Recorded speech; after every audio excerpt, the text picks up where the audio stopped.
Shalom jemaat yang dikasihi Tuhan. Selamat bergabung dalam channel YouTube GSKI Rehoboth Surabaya. Kami berharap melalui channel YouTube ini kita semua dapat bertumbuh bersama dalam kebenaran. Visi kami sebagai gereja hanya satu.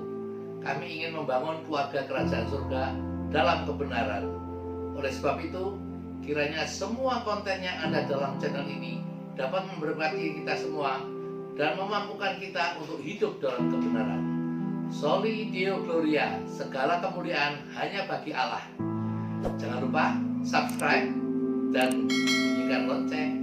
Tuhan Yesus memberkati. Shalom Bapak Ibu Saudara yang dikasihi Tuhan dimanapun kita berada saat ini. Mari kita mulai ibadah kita pada pagi hari ini. Mari kita tundukkan kepala, kita mau berdoa. Terima kasih Tuhan Yesus, terima kasih Bapa. Kami mengucap syukur buat pagi hari ini Tuhan, buat kesempatan yang indah yang Tuhan berikan buat kami. Kami boleh ada di tempat ini Tuhan, kami boleh memuji dan memuliakan nama Tuhan. Mari Bapa, perkenan hati kami pada hari ini Tuhan. Terima kasih Bapa di dalam nama Yesus. Haleluya. Amin. Dari ketinggian tatamu Bapa, hanya Engkau yang menyelidiki setiap hati kami.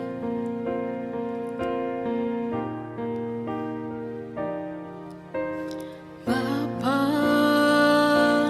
dari ketinggian tahtamu,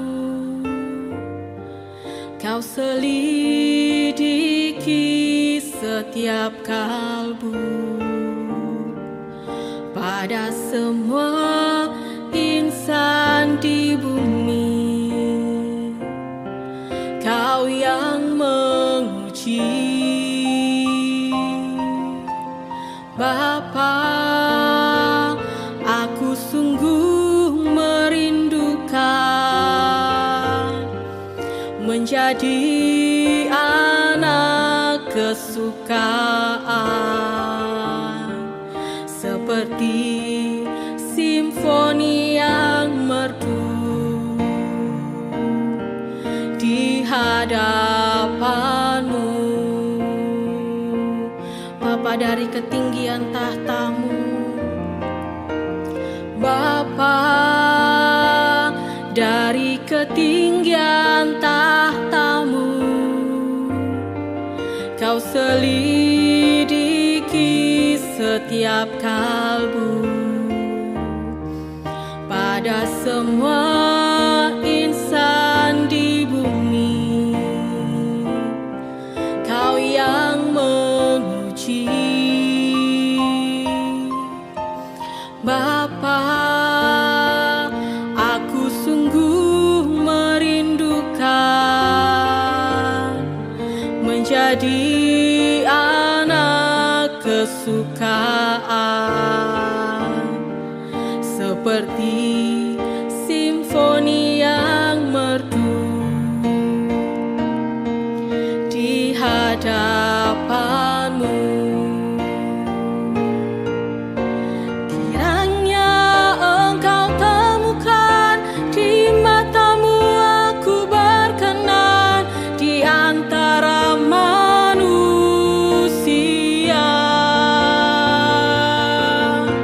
Itulah kehormatanku terindah dalam hidupku, kebahagiaan di hadirat-Mu. Kiranya Engkau temukan di mata-Mu aku berkenan di antara manusia.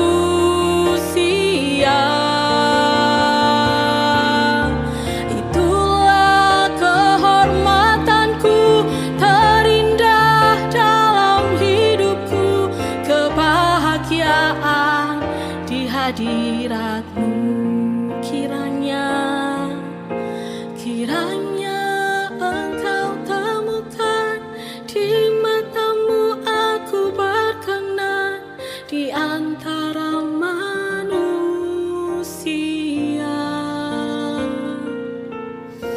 Itulah kehormatanku terindah dalam hidupku, kebahagiaan di hadirat-Mu, kebahagiaan di hadirat-Mu, kebahagiaan di hadirat-Mu.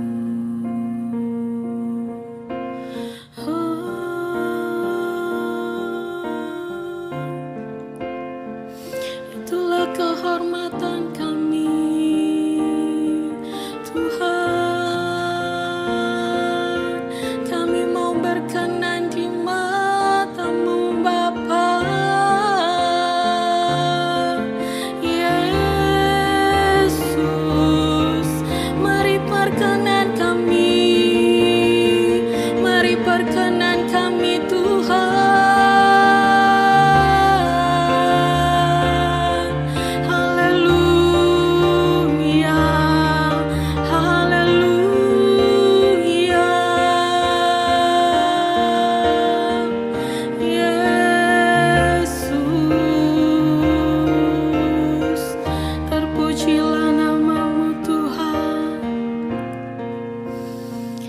Kami mau memuji-Mu, Tuhan. Kami mau menyembah-Mu, Bapa. Kami mau muliakan nama-Mu, Yesus. Haleluya.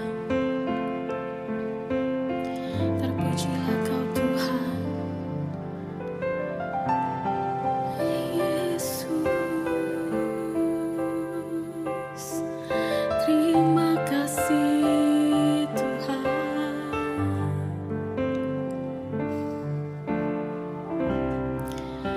Kami memuji-Mu, Tuhan. Kami menyembah-Mu, Tuhan.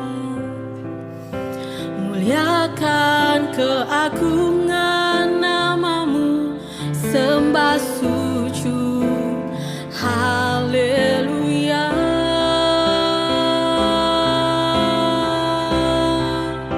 Besar kuasa-Mu, Tuhan. Besar anugerah-Mu, Tuhan.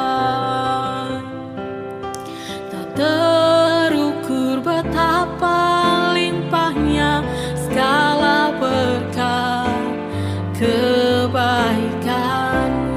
Saya ajak saudara untuk bangkit berdiri. Katakan bersama para malaikat, bersama para malaikat, kami memuji-Mu di hadapan-Mu, Bapa. Kami datang menyembah. Kudus, kudus, kuduslah Tuhan. Selamanya Kau ditinggikan dengan lebih sungguh bersama para malaikat. Kami memuji-Mu di hadapan-Mu, Bapa. Kami datang menyembah. Kudus, kudus, kuduslah Tuhan. Selamanya Kau ditinggikan, selamanya, selamanya Kau ditinggikan, selamanya Kau ditinggikan.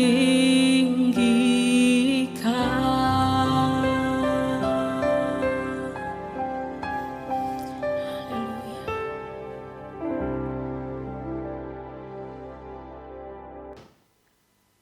Shalom Bapak Ibu yang terkasih dalam Tuhan. Kembali pagi ini kita berjumpa lagi dalam kesempatan kita akan ibadah bersama-sama secara online.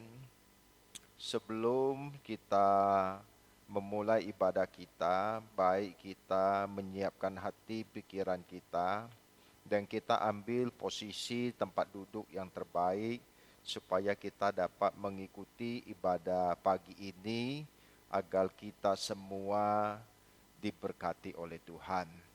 Untuk itu jemaat yang terkasih dengan Tuhan, sebelum mengawali pemberitaan firman Tuhan pagi ini, saya minta kita bersama-sama kita tundukkan kepala, kita berdoa.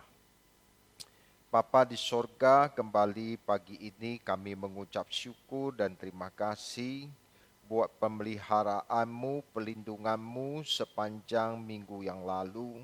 Dan kami ada di hari ini, kami menyiapkan hati pikiran kami untuk bersekutu dengan Engkau. Tuhan sendiri yang memberkati ibadah kami pagi ini menjadi ibadah yang penuh dengan segala berkat. Tuhan, taruh perkataanmu dalam mulut bibir hamba-Mu agar dia menjadi juru bicaramu. Tuhan berkata-kata dan berbicaralah, agar lewat kebenaran firman-Mu pagi ini setiap kami diberkati dan diubahkan oleh Engkau. Kami mau menyambut segala kebenaran-Mu Bapa, hanya di dalam nama Tuhan kami Yesus Kristus, kami bersyukur dan kami berdoa. Amin. Amin. Silakan duduk Bapak Ibu yang terkasih. Shalom, salam sejahtera di dalam kasih Tuhan kita Yesus Kristus. Apa kabar jemaat yang terkasih dalam Tuhan? Tentu harapan saya Bapak Ibu dimanapun berada, doa dan harapan saya semua kita selalu dalam pelindungan dan penyertaan Tuhan. Dan pagi ini kita akan berbicara mengenai satu topik yang menarik, yaitu kisah kehidupan Henokh. Kisah tentang kehidupan Henokh.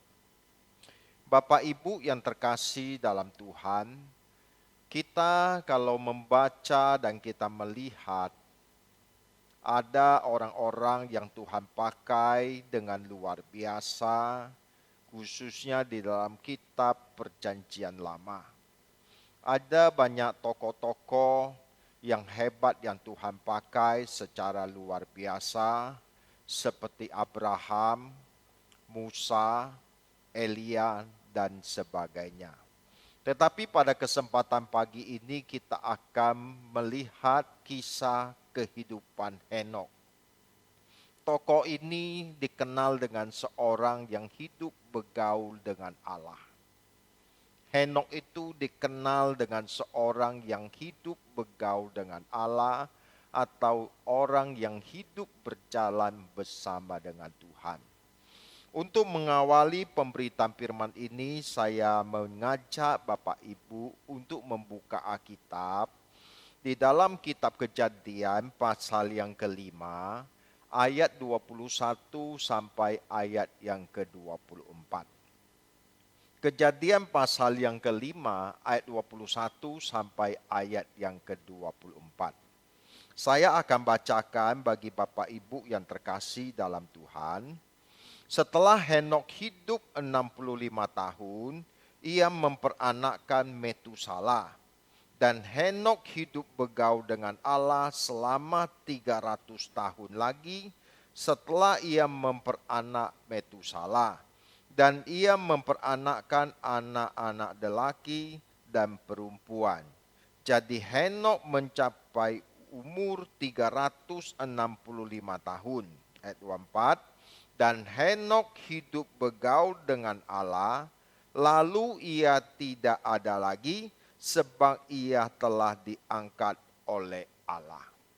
Kisah Henokh ini sebuah kisah yang sangat menarik untuk kita soroti atau kita perbincangkan atau kita renungkan pada kesempatan pagi ini. Kita mengenal Henokh ini sebagai sosok atau anak manusia yang sungguh-sungguh bergaul dengan Allah pada zamannya. Kita melihat Henokh ini adalah seorang yang luar biasa. Seorang yang berjalan dengan Allah. Yang melewati tahun-tahun hidupnya hanya untuk bergaul dengan Allah. Tentu Henok bergaul dengan Allah itu bukan secara otomatis, tetapi melalui kegiatan yang dia lakukan setiap saat dan setiap waktu, di mana dia sungguh-sungguh menghayati bahwa Allah itu sebagai pribadi yang hidup. Allah itu sebagai sosok yang agung, yang kehadirannya melingkupi jagat raya. Tidak ada wilayah di mana Tuhan tidak hadir. Kalau kita membaca dari ayat-ayat yang kita baca tadi, ada dua hal yang disebutkan. Dalam ayat 22, Henok hidup bergaul dengan Allah. Kemudian dalam ayat ke-24 diulangi lagi. Dan Henok hidup bergaul dengan Allah. Jadi ini ingin memberikan isyarat atau penekanan kepada pembaca, khususnya pembaca Alkitab, bahwa kita memperhatikan sosok pribadi ini sebagai seorang yang sungguh-sungguh hidup bergaul dengan Allah. Kalau Alkitab memberikan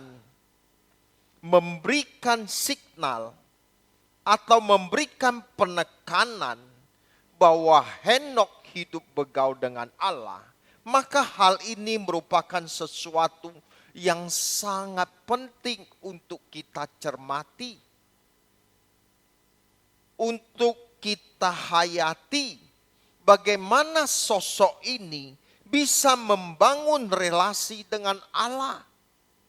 Pada zaman di mana Henok hidup, seperti kita ketahui, teknologi belum secanggih hari ini. Belum lagi ada Alkitab seperti di tangan kita yang bisa kita baca dari Kejadian sampai Wahyu. Belum lagi ada literatur, belum ada pengkhotbah atau pendeta. Tetapi kita melihat sosok ini, dia sudah membangun relasi dengan Allah, yaitu hidup bergaul dengan Allah. Tentu zaman sebelum Henok telah melewati beberapa fase atau generasi. Tidak ada sesuatu yang dahsyat dan terjadi. Tetapi pada akhirnya datanglah sosok pribadi yang harus kita turuti, yang kita maknai, kita teladani dalam kehidupannya, yaitu Henok, keturunan ketujuh dari Adam. Henok ini seorang yang selalu melakukan kebajikan. Bahkan dia mengalahkan semua orang pada zamannya. Dan dia adalah bintang yang paling terang di zamannya itu. Tetapi harus kita akui dengan jujur, Bapak Ibu yang terkasih dalam Tuhan, hanya sedikit yang dicatat tentang kehidupan Henok. Hanya sedikit yang dicatat oleh Alkitab sendiri tentang kehidupan Henok. Dan bagaimana dan sarana apakah yang digunakan oleh Henok. Dan bagaimana Henok bergaul dengan Tuhan. Ini merupakan kisah yang harus kita telusuri. Kita lihat bagaimana Alkitab memberikan signal tentang hal ini. Tetapi sedikit yang dicatat dari kisah kehidupan Henok ini cukup menjadikan namanya hebat. Bahkan lebih besar dari nama Henok lainnya. Bahkan memiliki kota yang disebut dengan namanya. Yaitu ada namanya kota Henok. Tentu kehidupan Henok ini memberikan satu muatan kehidupan rohani kepada kita pada zaman ini. Bagaimana kita membangun relasi dengan Allah, yaitu bergaul dengan Allah. Ada hal penting yang harus kita soroti dalam kehidupan Henok. Bagaimana Henok hidup bergaul dengan Allah.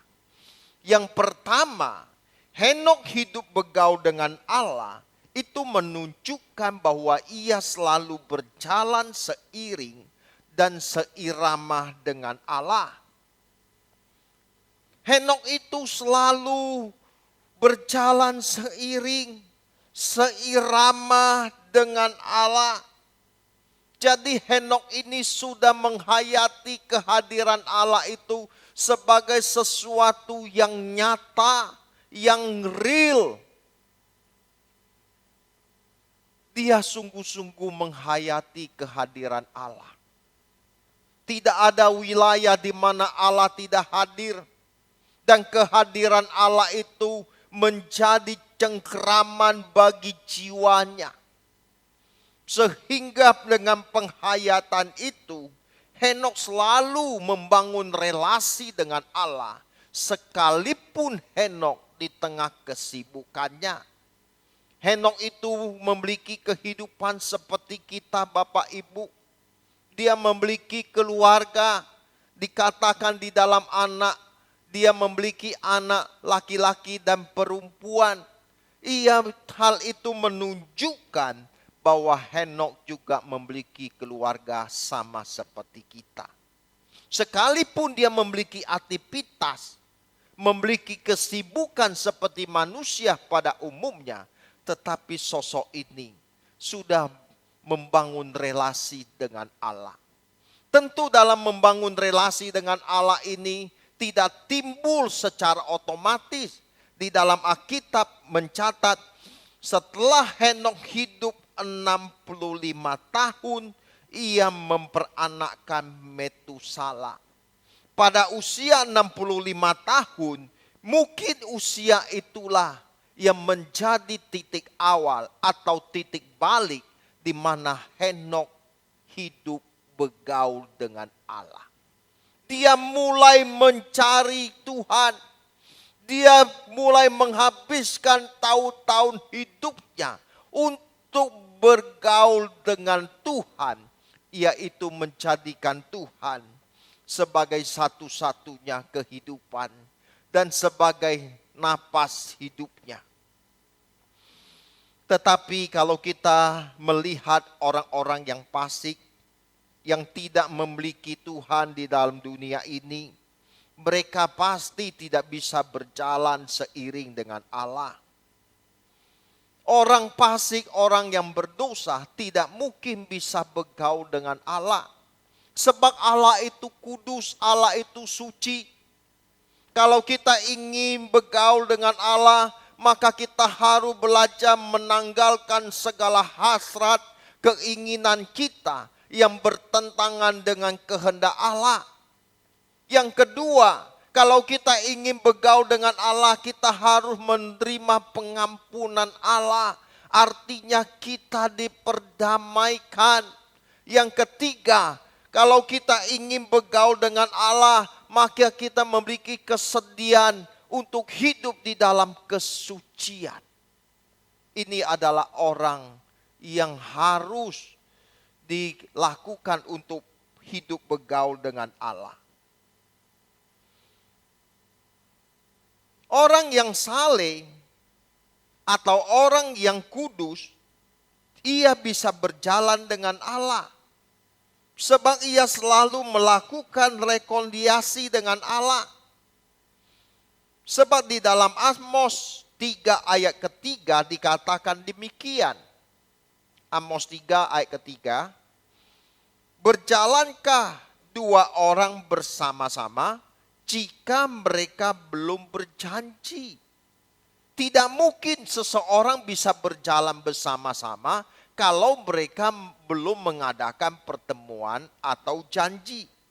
Jadi orang yang bergaul dengan Allah selalu memiliki kesediaan waktu untuk bersekutu dengan Allah. Dan orang yang bergaul dengan Allah sedang melakukan rekonsiliasi. Melakukan rekonsiliasi dengan Allah. Membangun hubungan relasi dengan Allah setiap saat. Dan orang yang bergaul dengan Allah juga menunjukkan dia menempatkan Tuhan di depan matanya. Dia menempatkan Tuhan di depan matanya. Dia menghayati dengan sungguh-sungguh bahwa Tuhan itu ada di hidupnya. Bahkan di depan matanya. Dan orang yang demikian dia selalu bertindak. Seolah-olah ada sepasang mata yang selalu mengawasi gerak-gerik hidupnya. Dan orang yang demikian pasti menjadikan Tuhan sebagai pusat kehidupan. Orang yang menempatkan Tuhan di depan matanya pasti menjadikan Tuhan itu pusat pemerintahannya. Sehingga semua tindakannya hanya selalu dilakukan untuk memuliakan Tuhan. Kalau seseorang, Bapak Ibu yang terkasih, kalau seseorang sudah pada level ini dan ia akan konsisten selalu untuk menyenangkan Tuhan. Tidak ada sesuatu yang dilakukan dalam hidupnya untuk menyinggung perasaan Tuhan. Hidupnya hanya untuk memenuhi keinginan penciptanya. Dia ingin selalu menyenangkan Tuhan. Dari dia bangun tidur, siang hari, sore sampai malam hari, sepanjang hari yang dia lalui, sepanjang minggu yang terus berjalan, dan sepanjang bulan, bahkan tahun berganti tahun, dia selalu ingin menyenangkan hati penciptanya. Semuanya itu dia lakukan hanya untuk melakukan kehendak Bapa dan melakukan segala sesuatu hanya untuk kemuliaan Tuhan.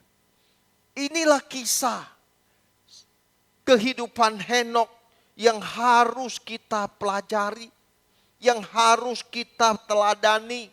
Bagaimana Henok selalu menempatkan Tuhan di depan matanya, yang menunjukkan dia seorang yang hidup bergaul dengan Allah. Hal yang kedua yang dilakukan oleh Henok di dalam kehidupannya, dia sepenuhnya telah mati bagi dunia. Henok sudah menghayati, dia telah mati bagi dunia. Penghayatan ini dilakukan oleh Henok karena dia sungguh-sungguh menghayati bahwa Tuhan menjadi tujuan hidupnya.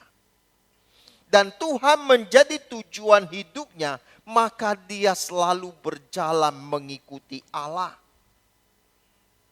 Dia jalan selalu mengikuti Allah. Bahkan dia selalu berjalan bersama dengan Allah. Seolah-olah ia sudah berada di Firdaus bersama dengan Tuhan. Waduh, hal ini tidak banyak dimiliki oleh banyak orang. Henok ini termasuk manusia yang langka. Manusia yang langka. Seorang yang menempatkan Tuhan di depan matanya. Seorang yang selalu hidup mengikuti jalan Tuhan. Dan dia melakukan semuanya itu hanya untuk menyenangkan Tuhan. Bahkan ketika dia di dalam dunia ini, dia sudah memiliki filosofi yang luar biasa. Seolah-olah dia sudah bersama dengan Tuhan di Firdaus. Dan dia adalah seorang yang hidup di tingkat rata-rata orang kudus lainnya.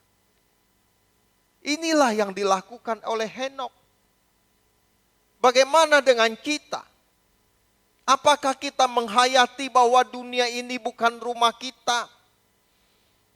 Atau kita masih tertarik dengan berbagai kesenangan yang ada di dunia ini? Dari kesenangan yang satu kepada kesenangan yang lain. Dari hobi yang satu kepada hobi yang lain. Ini bisa menjadi belenggu yang memasung hati kita dan jiwa kita. Sehingga kita tidak tertambat kepada Tuhan dan kerajaan-Nya. Seharusnya kita sebagai orang percaya, kita yang sudah memiliki kelengkapan dari tokoh-tokoh yang hebat di dalam Alkitab, baik di dalam tokoh-tokoh perjanjian lama maupun tokoh-tokoh perjanjian baru yang menjadi inspirasi bagaimana kita menggulirkan hidup di tengah dunia hari ini. Kita melihat kalau zaman Henokh yang belum ada Alkitab, belum ada pembicara hebat, belum ada literatur, belum ada STT dan lain sebagainya. Tetapi Henokh, dia menjadikan Allah itu sebagai fokus kehidupannya, pusat kehidupannya. Dan dialah orang yang selalu berjalan dengan Allah.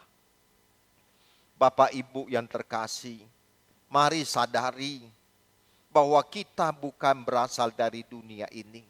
Seperti yang Tuhan Yesus katakan dalam Yohanes pasal 17, bahwa kamu bukan berasal dari dunia. Sama seperti aku bukan berasal dari dunia. Penghayatan ini sudah harus kita lakukan. Memang dunia ini bukan rumah kita. Dunia ini hanya persiapan kita menyongsong Tuhan suatu hari kelak di dalam kerajaannya. Tetapi kalau kita mau menghayati hal ini sungguh-sungguh, maka kita akan memiliki sudut pandang cakrawala yang baru.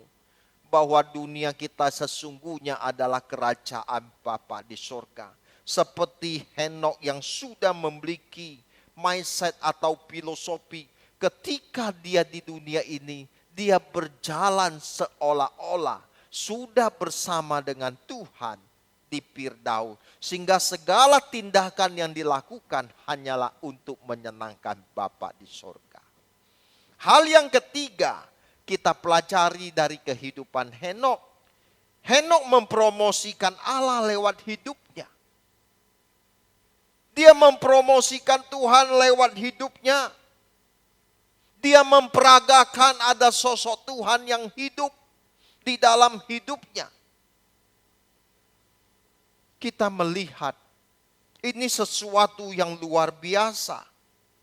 Henokh ini manusia seperti kita yang memiliki daging, yang memiliki istri dan anak-anak, berbagai usaha dan pekerjaan. Dia juga manusia yang bisa sakit, yang memiliki kelelahan fisik, dan berbagai hal lain seperti kita. Tetapi kita melihat sosok ini bisa mempromosikan Allah lewat hidupnya. Dia mempromosikan Allah lewat hidupnya. Kita melihat hal ini sesuatu yang luar biasa. Henokh ini tampaknya seorang imam dari Allah yang paling tinggi. Seperti Nuh yang juga dikatakan seorang yang hidup bergaul dengan Allah. Dan Henokh ini juga seorang pengkhotbah kebenaran. Jadi hidupnya itu adalah khotbahnya. Dia bukan saja pintar berteori, pintar berargumentasi, bahkan berdebat. Tetapi Henokh ini mempromosikan Allah lewat kehidupannya.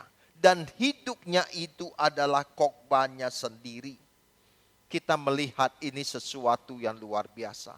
Seharusnya inilah juga yang harus kita miliki. Kalau 2000 tahun yang lalu Tuhan Yesus hidup, dia memperagakan hidup Bapa dalam hidupnya. Sehingga apa yang dilakukan oleh Tuhan Yesus selalu sesuai dengan kehendak Bapa.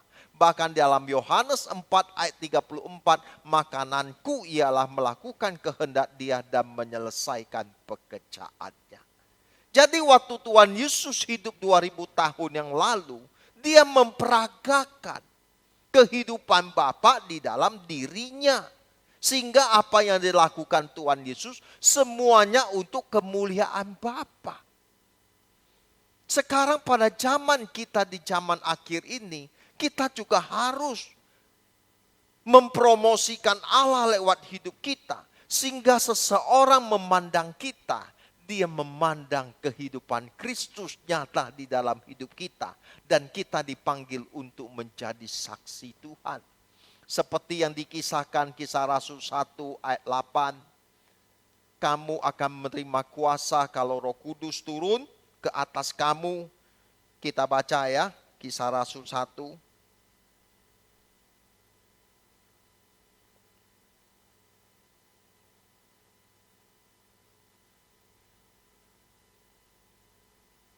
Kisah Rasul 1 ayat ke-8. Tetapi kamu akan menerima kuasa kalau Roh Kudus turun ke atas kamu, dan kamu akan menjadi saksiku di Yerusalem dan seluruh Yudea dan Samaria dan sampai ke ujung bumi.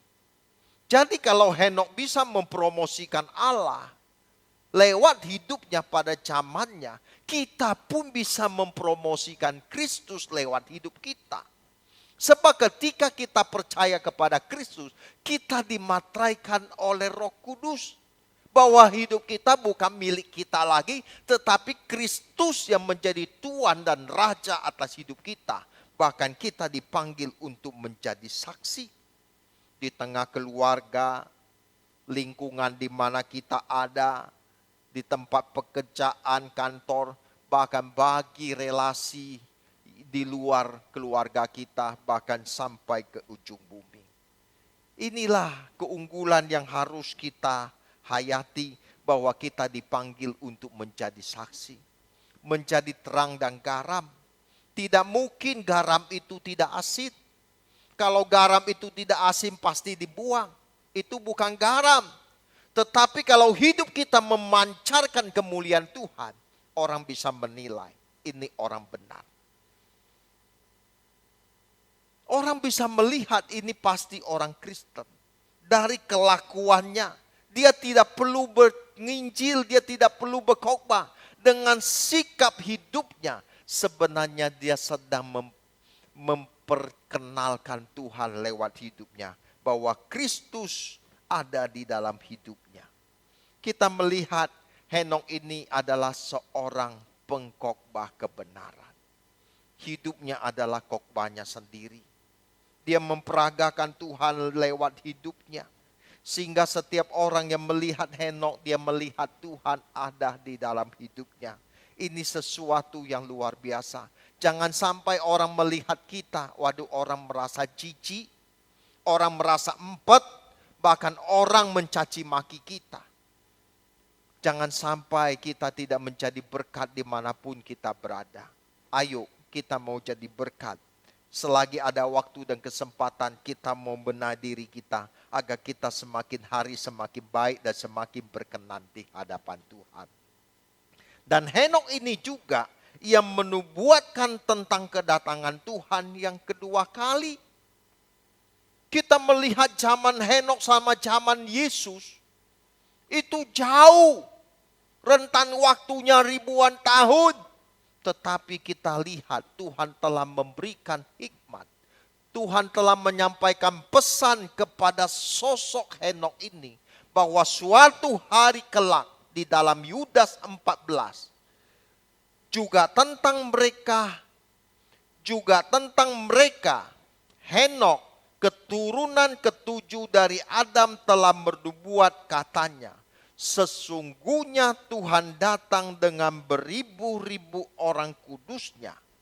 Kita lihat. Henok itu sudah menubuatkan suatu hari kelak. Tuhan Yesus akan datang bersama orang salehnya. Dan inilah penantian kita. Inilah pengharapan kita. Bahwa 2000 tahun yang lalu Tuhan Yesus bukan hanya mati untuk menebus segala dosa dan pelanggaran kita. Tetapi dia mati, dia bangkit pada hari ketiga. Dan selama 40 hari dia menampakkan diri yang membuktikan bahwa dia hidup. Dia Allah orang hidup, dia bukan Allah orang mati. Bahkan ketika dia diangkat ke surga disaksikan oleh para rasul yang menyaksikan kedatangannya. Tetapi malaikat juga berkata dia akan datang seperti kamu melihat dia terangkat. Inilah janji pengenapan itu. Dan kita yang hidup di akhir zaman ini harus sungguh-sungguh menantikan kedatangan Tuhan. Lebih dari segala penantian, karena ini adalah pengharapan kita. Kita akan bersama dengan Tuhan dan menyongsong Tuhan masuk di dalam kemuliaannya. Bapak Ibu yang terkasih dalam Tuhan, itulah kehidupan yang dijalani oleh sosok yang bernama Henokh. Dia bukan tidak ada kerjaan, dia bukan pengangguran, dia memiliki kehidupan seperti kita.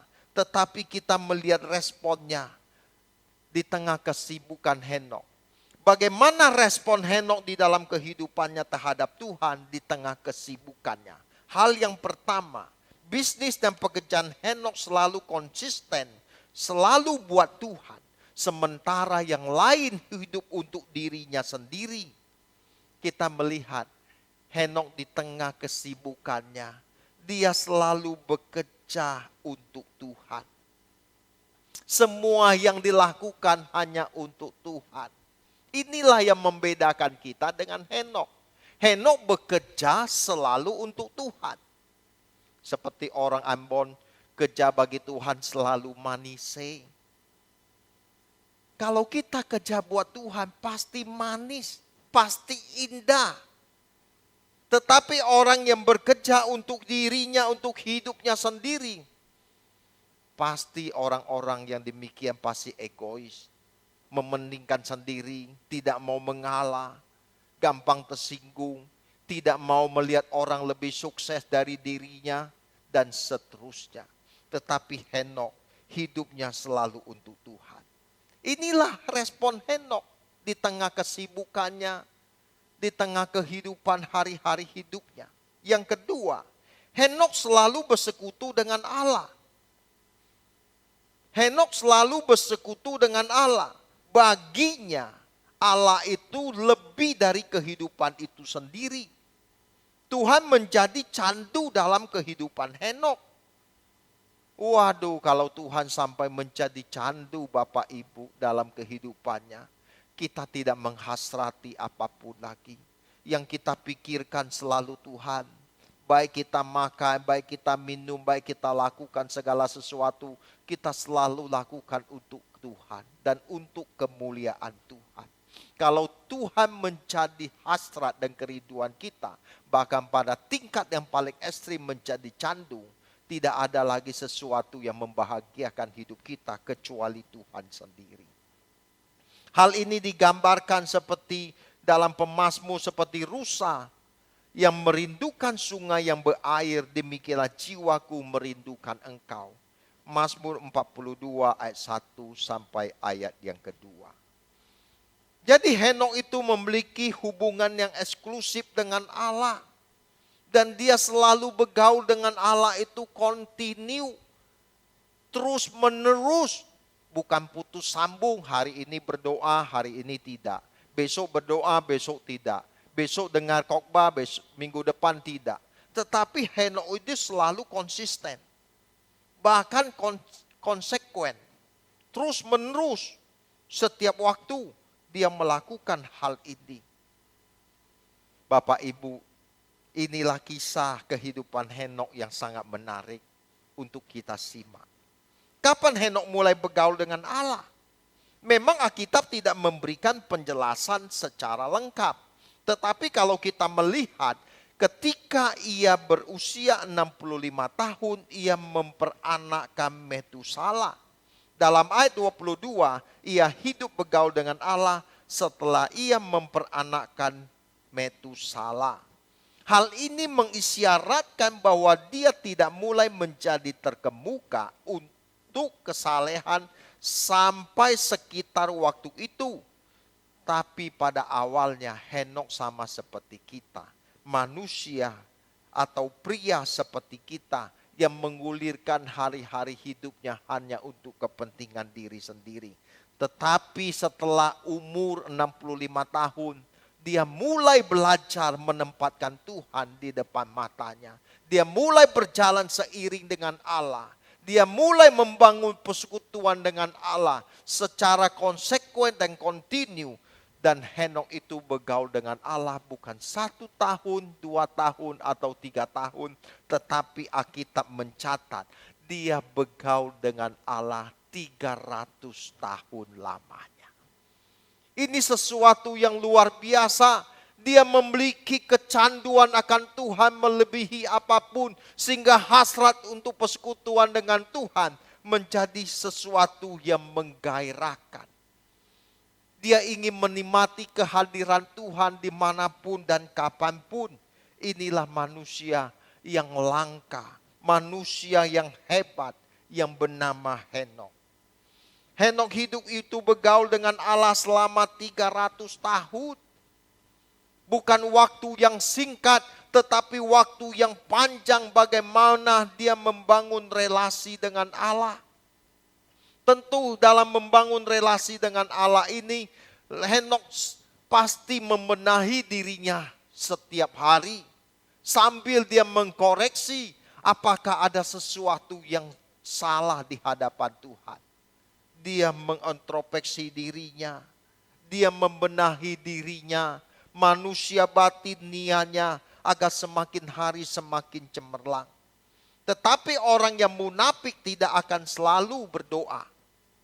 Dan orang yang suci akan bertindak dengan satu prinsip. Dia menjadikan Tuhan sebagai pilihan hidupnya. Dan sampai akhirnya. Setelah Henok bergaul dengan Allah 300 tahun lamanya. Di dalam ayat Kejadian 5 ayat 24 dikatakan. Terangkatnya Henok ke Firdaus. Karena ia tidak hidup seperti orang lain.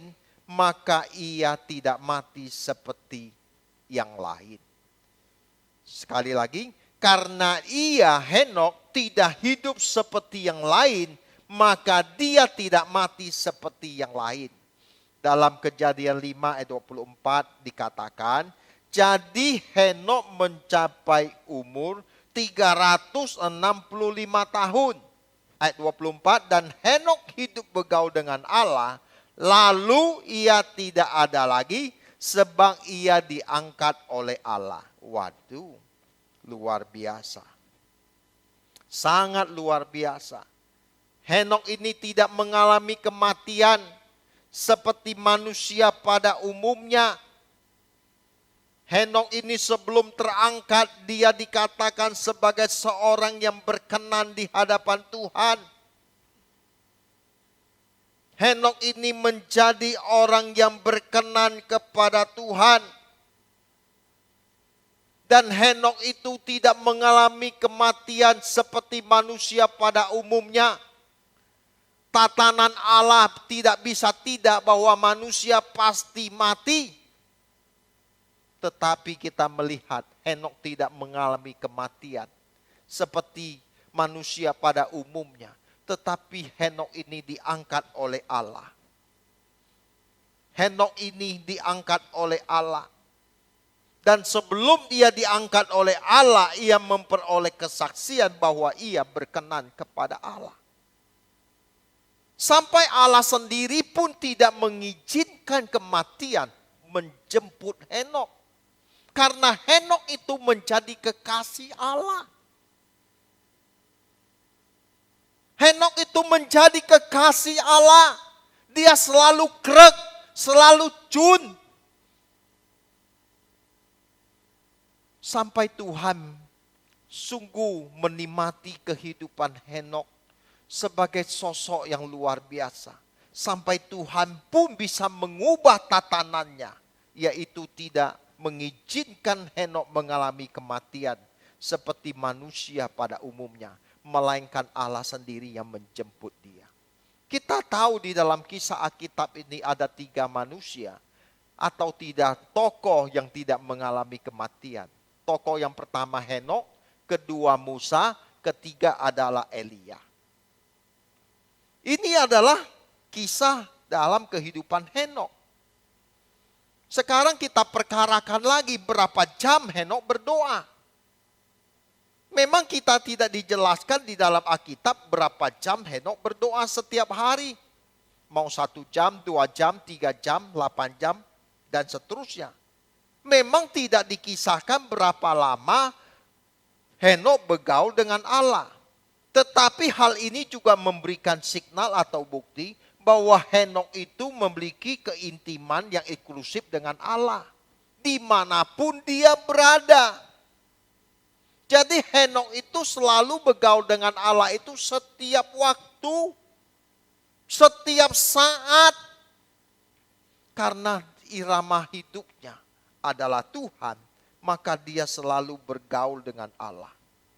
Dan bagi Henokh doa itu adalah napas kehidupan. Dan Henokh tidak pernah melewati hari hidupnya tanpa Tuhan. Dia tidak bisa berjalan tanpa Tuhan. Dia selalu berjalan bersama dengan Tuhan dimanapun dan kapanpun. Biarlah melalui kisah Henokh ini kita memacu hidup kita. Kalau Henokh itu bisa bergaul dengan Allah pada zamannya, apalagi kita yang sudah memiliki pengantara imam besar agung kita Tuhan Yesus Kristus yang telah melintasi segala langit. Dia yang telah memperdamaikan kita dengan Bapa di sorga, yang telah menebus kita dari segala dosa dan pelanggaran kita dan mengampuni dosa kita dan melupakan. Sekarang seharusnya kita juga memiliki kesempatan yang sama untuk hidup bergaul dengan Allah.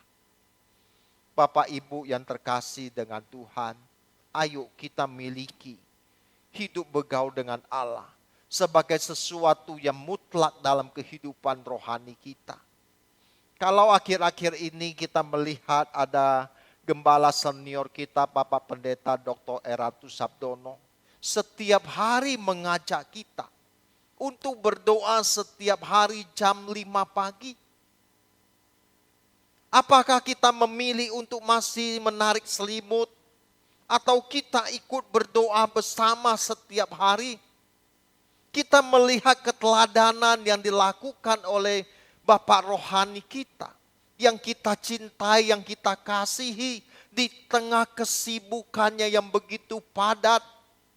Walaupun di masa pandemi COVID-19 ini tidak mengurangi aktivitas beliau, tetapi dia selalu bergairah untuk mencari Tuhan. Seharusnya itu membecut hati kita untuk memacu kita juga untuk hidup membangun relasi dengan Tuhan. Kita melihat seakan-akan Bapak Gembala sidang kita, Gembala senior kita itu ngotot mencari Tuhan. Semuanya itu dilakukan karena dia sadar tanpa Tuhan kita tidak bisa berbuat apa-apa. Kita harus berlindung dan kita bergantung kepada Tuhan. Apalagi di tengah kondisi dunia yang tidak semakin menentu. Kita melihat hari-hari ini banjir terjadi di kota Jakarta. Kita melihat dunia ini tidak menjanjikan. Oleh sebab itu ayo kita merapat kepada Tuhan. Kita mau bergaul dengan Tuhan. Kita ingin melakukan relasi dengan Tuhan. Setiap saat dimanapun kita berada. Bapak Ibu, ada seorang pengkhotbah besar atau hebat kelas dunia yang berasal dari Amerika Serikat yang bernama Billy Graham.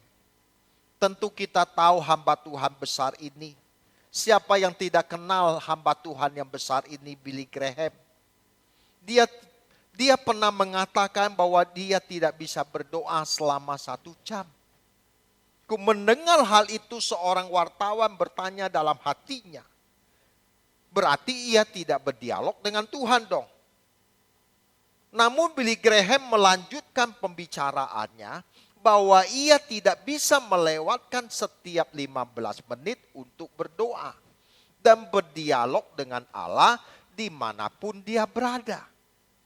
Memang Billy Graham tidak berdoa 1 jam langsung dengan waktu yang khusus yang panjang. Tetapi dia menjalani hari-hari hidupnya. Setiap 15 menit dia berdoa. Selesai dia berdoa, mau 10 menit, 20 menit. Kemudian jam menunjukkan misalnya 12:30. 1:30. Kemudian jam 1:04 Billy Graham berdoa lagi. Itu yang dia lakukan dari waktu ke waktu, dari saat ke saat.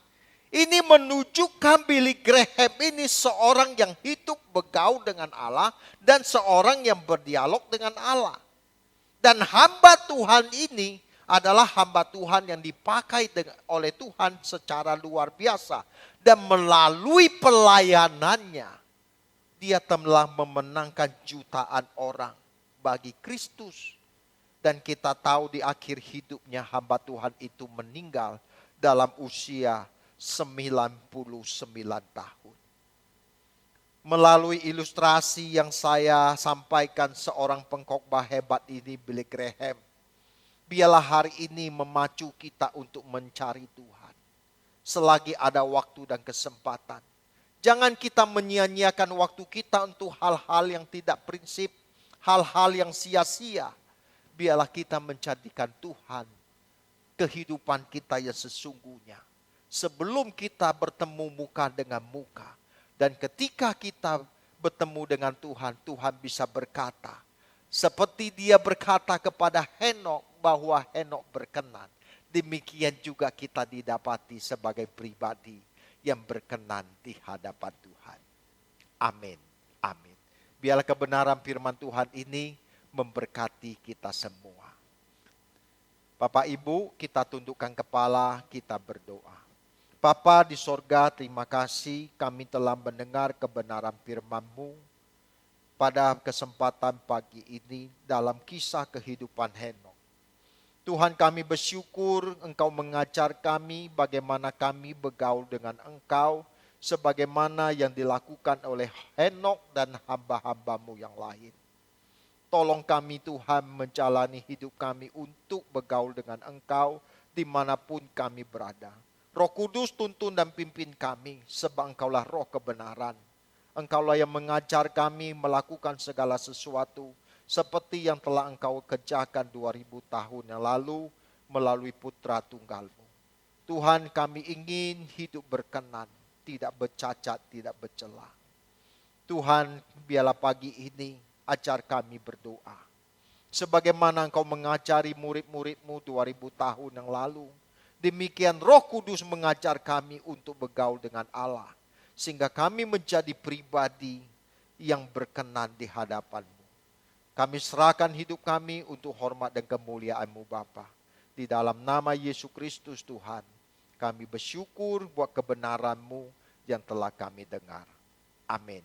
Amin. Bapak Ibu, terima kasih buat kebersamaan di dalam ibadah kita pagi ini. Sebelum kita berpisah satu dengan lainnya, kita sebelum beranjak kita akan berdoa untuk doa berkat. Mari Bapak Ibu kita bangkit berdiri, kita mengangkat tangan kita di hadapan Tuhan. Bapa di sorga, terima kasih Engkau telah memimpin ibadah kami sepanjang hari ini. Biarlah ibadah kami sungguh menjadi berkat dan melaluinya nama Tuhan dipermuliakan. Tuhan memberkati seluruh umat-Mu, baik yang di dalam kesulitan, persoalan, dan berbagai masalah rumah tangga. Tuhan tolong. Kami mohon belas kasihan-Mu atas mereka semua. Tuhan yang menjamah dan memulihkan rumah tangga yang saat ini di kondisi yang sangat memprihatinkan. Tetapi Tuhan, tidak ada sesuatu yang mustahil. Tuhan, Engkau melihat hati anak-anak-Mu. Tuhan menjamah, Tuhan memulihkan keluarga ini. Supaya melalui keluarga ini nama Tuhan dipermuliakan. Terima kasih Tuhan. Engkau memberkati juga yang sakit, Tuhan menjamah dan menyembuhkan. Dan kami sungguh memohon anugerah-Mu. Kami berlindung kepada Engkau dari segala mara bahaya, dari kuasa gelap diri kami dan berbagai hal. Kami serahkan hidup kami ke dalam tangan-Mu. Tuhan berkati seluruh jemaat-Mu yang mengembalikan untuk pekerjaan-Mu. Tuhan berkati usaha keluarga. Apapun yang mereka lakukan Tuhan sertai dan roh takut akan Tuhan ada pada kami semua. Kekasih Tuhan, terimalah segala berkat kasih anugerah dari Allah Bapa, cinta kasih dari Tuhan kita Yesus Kristus, dalam persekutuan Roh Kudus yang menyertai kita semua mulai pagi ini sampai Maranatha, Tuhan Yesus datang yang kembali menjemput kita semua masuk dalam kemuliaannya. Mari kita yang diberkati, katakan amin. Amin. Tuhan Yesus memberkati. Bapak Ibu yang terkasih dalam Tuhan, setelah firman Tuhan yang kita dengar pagi ini, saya berharap setiap kita telah diperdamaikan. Setiap kita telah diberkati dan dipulihkan. Kita akan memasuki perjamuan kudus pagi ini. Oleh sebab itu, Bapak Ibu yang telah menyiapkan roti dan anggur di rumah kita masing-masing, saya mengajak kita semua untuk bangkit berdiri.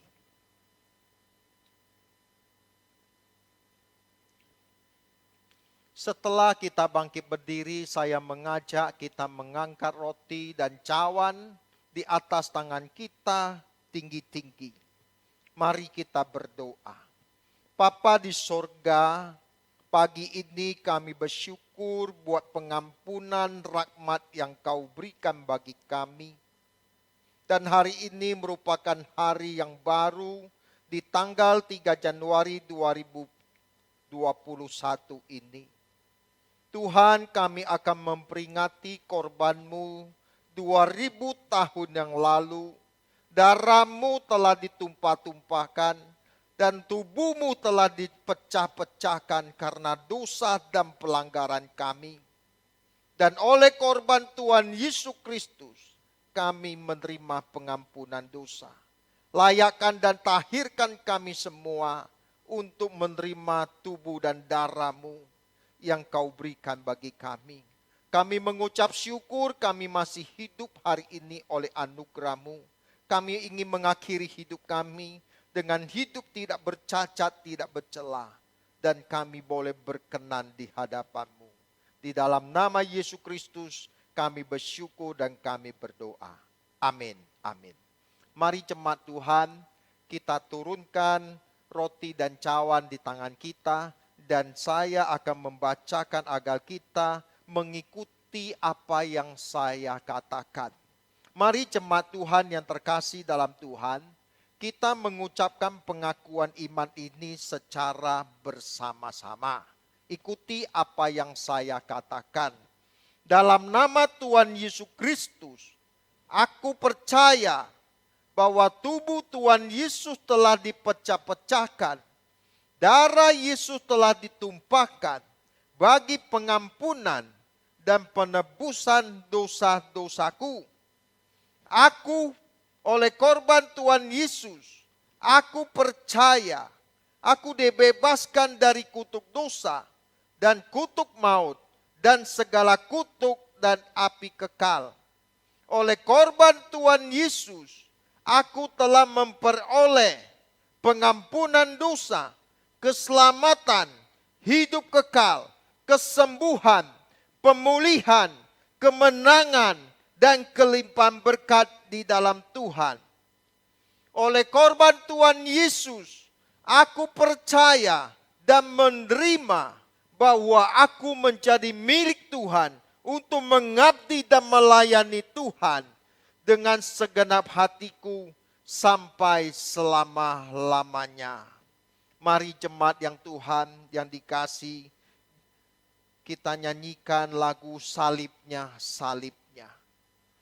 Salibnya, salibnya, selama mulia dosaku disucikan oleh darah Yesus. Salibnya, salibnya, salibnya, salibnya, selama mulia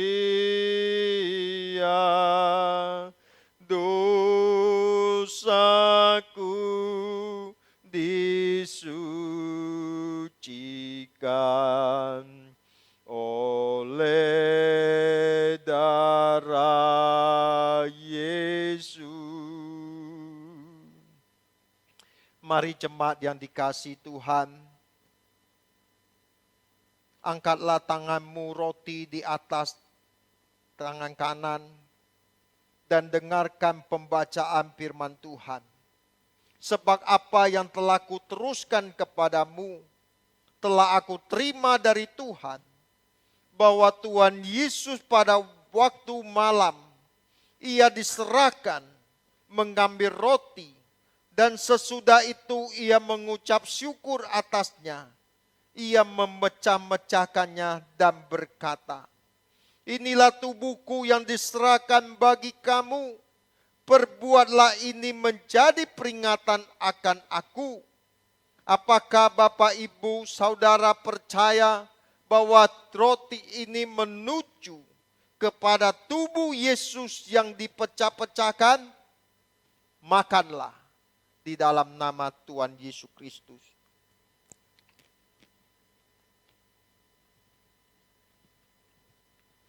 Kemudian Bapak Ibu, kita mengangkat cawan di tangan kanan kita. Demikian juga ia mengambil cawan sesudah makan, lalu berkata, cawan ini adalah perjanjian baru yang dimateraikan oleh darahku. Perbuatlah ini setiap kali kamu meminumnya, menjadi peringatan akan aku. Sebab setiap kali kamu makan roti ini dan minum cawan ini, kamu memberitakan kematian Tuhan Yesus sampai ia datang kembali. Apakah Bapak Ibu percaya bahwa anggur ini menuju kepada darah Yesus Kristus yang telah dicurahkan bagi pengampunan dan penebusan dosa-dosa kita? Minumlah dalam nama Tuhan Yesus Kristus.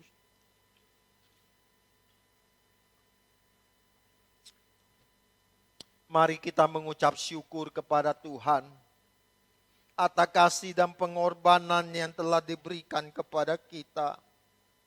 Dia yang tidak berdosa dijadikan dosa. Dia tertikam oleh pemberontakan kita.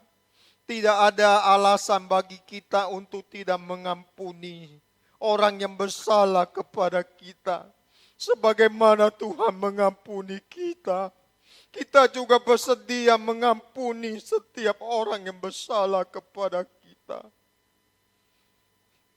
Haleluya, haleluya.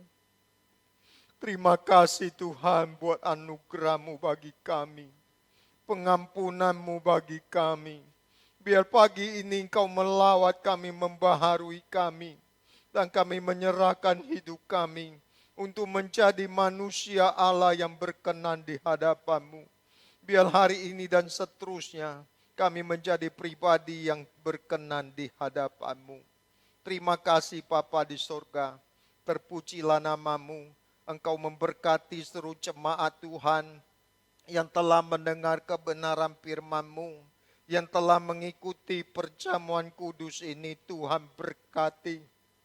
Bahkan di antara mereka yang di dalam kesulitan karena pandemi COVID-19 ini, Tuhan memberkati dan menjaga keluarga dalam memelihara pelindungan Tuhan. Bahkan yang sakit pun Tuhan menjamah dan menyembuhkan. Bahkan jemaat-Mu yang mengembalikan milik-Mu Tuhan untuk pekerjaan-Mu di gereja Suara Kebenaran Injil, Tuhan memberkatinya. Kekasih Tuhan, sebelum kita mengakhiri pertemuan ini, ibadah ini, mari jemaat Tuhan angkatlah kedua tangan-Mu. Terimalah segala berkat, kasih anugerah dari Allah Bapa, cinta kasih dari Tuhan kita Yesus Kristus, dalam persekutuan Roh Kudus yang akan menyertai kita semua mulai pagi ini sampai Maranatha. Tuhan Yesus datang yang kedua kali menjemput kita semua. Amin. Amin. Terima kasih, Tuhan Yesus memberkati.